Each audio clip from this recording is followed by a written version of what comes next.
Do you want me to say my name in introduction? Yeah, okay. sure. My name is John Shipton. I'm Julian Assange's father, and I'm travelling around Europe to advocate for Julian's freedom.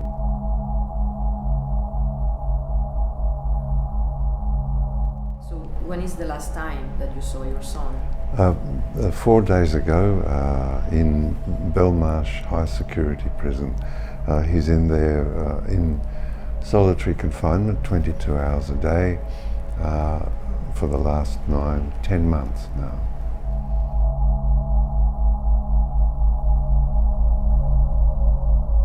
Already in 2016, a UN commission stated that Julian was in an arbitrary detention. Yes, the working group on arbitrary detention made their declaration that Julian was arbitrarily detained by Sweden and the United Kingdom and should be immediately released, allowed to travel across the United Kingdom's land to take up the asylum that Ecuador had offered. Also that he should be compensated for the time that he spent in the embassy. The United Kingdom declined to obey the conventions of asylum that they are a signatory to. Equally, Sweden declined to obey the conventions of asylum, which Sweden is a signatory to also.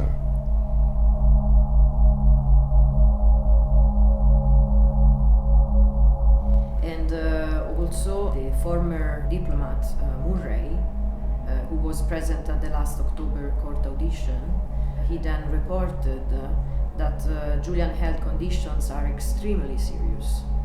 Yes, Nils Melzer, the United Nations rapporteur on torture, went to Belmarsh prison with 2 doctors who specialise in looking at the effects of torture, either psychological or physical, or psychological and physical, found that Julian was suffering the deleterious effects of years and years of psychological torture. To the extent that last week Nils Melzer wrote another report which said that Julian would more than likely die in jail if kept there for much longer.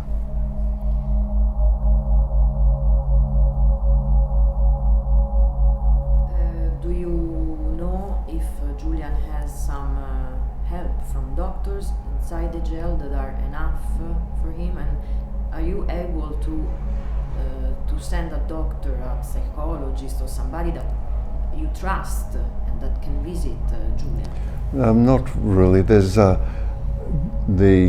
lawyers, Julian's lawyers are at the moment arguing or presenting a case that Julian should be able to choose his own medical officers to care for his health. But up until now, no. It's the medical staff of the prison that looks after Julian.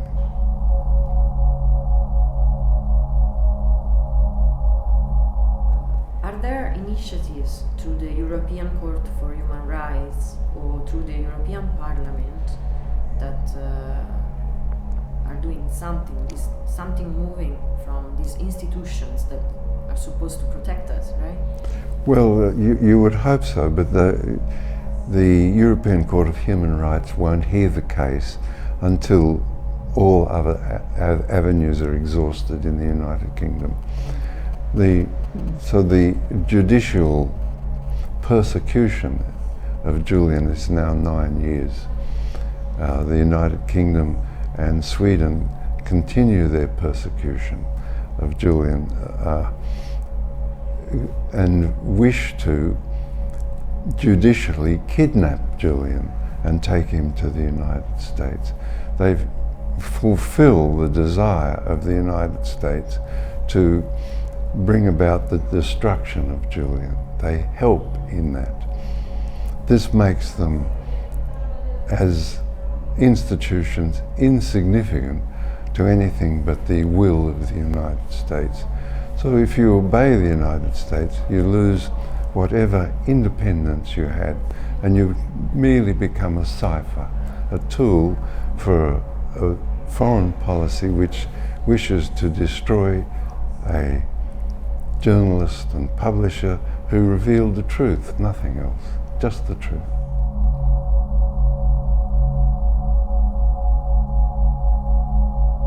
Do you think what's happening to Julian is an example that the US government wants to give to everybody else? Oh yes, yes, indeed.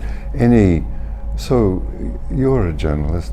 If what you do today in interviewing me offends the United States, they can simply ask for your removal to the United States under special conditions of extradition that exist between Italy and the United States. It's a great danger to everybody. It's an oppression of free speech, an oppression really of free association as well. It's 9 years that Julian is in this situation. So Yeah. do you think it's happening enough around this Julian situation, especially in terms of medias, the mainstream medias, or the movements? Do you feel that there is an answer, or you think it's not enough? What's going on? Well, if I could answer that in two parts. So these publications are European publications. Der Spiegel and El País and The Guardian are European institutions. The publications were made in London with the staff were European. So Julian, in order to bring truth of war crimes to the people of Europe, suffers 9 years of persecution. Now the second part, now the European Parliament are having an event tomorrow to support Julian, and there will be 90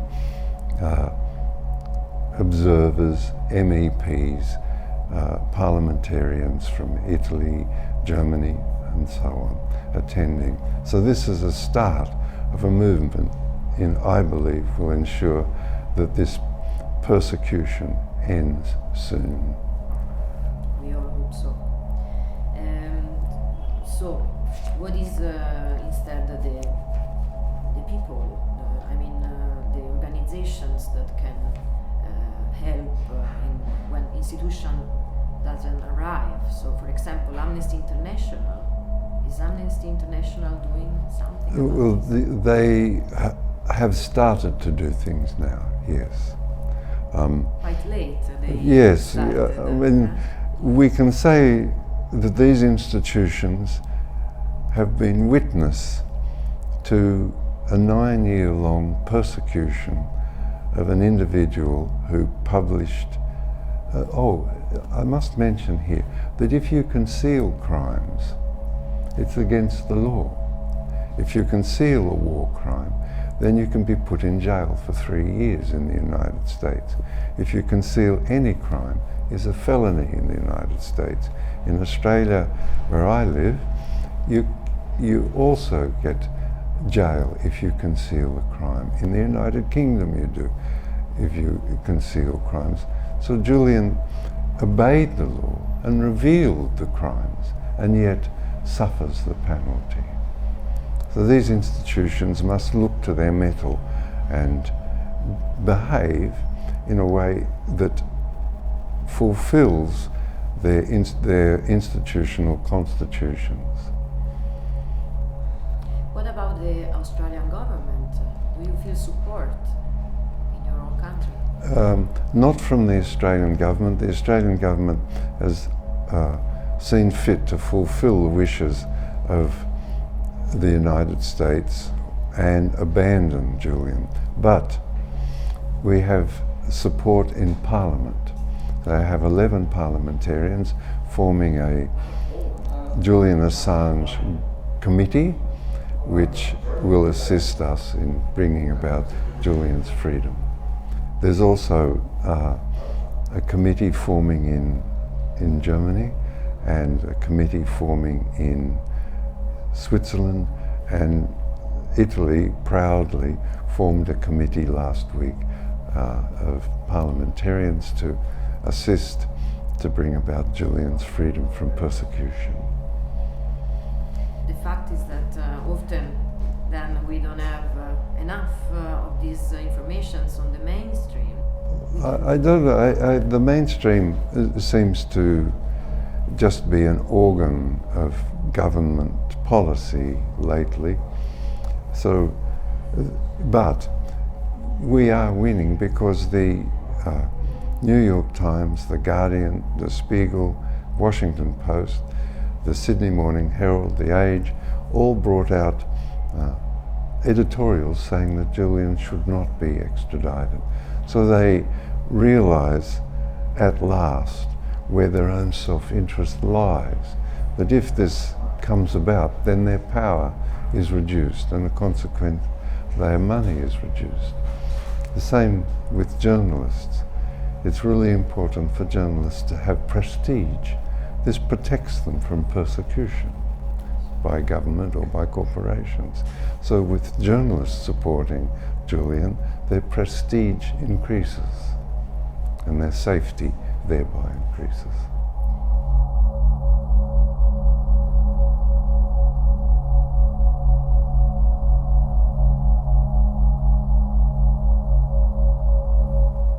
We are all with you, and we are all hoping that soon there will be some good news. And anyway, and also I hope that everybody that is supporting Julian will find a way to unite, because and that's what we are here for, thank you. And if I could add, Julian has been in the embassy for all those years and years, unable to see his family, unable to have his children visit, unable to go out with the mother of his children.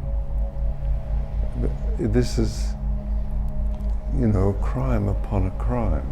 The children did no offence to the United States, and neither did Julian. He just revealed things that help us and help European states and help communities. Just with the Bolivian coup the other day, those involved in the coup, this is a coup against the elected government, those involved in the coup, you can look up on WikiLeaks and look at the cables describing where they come from and how they relate to the United States. This is a great gift to everybody, that you can just look up on WikiLeaks the leaders and see where they've been, how they're disposed, what bribes they've taken, and so on.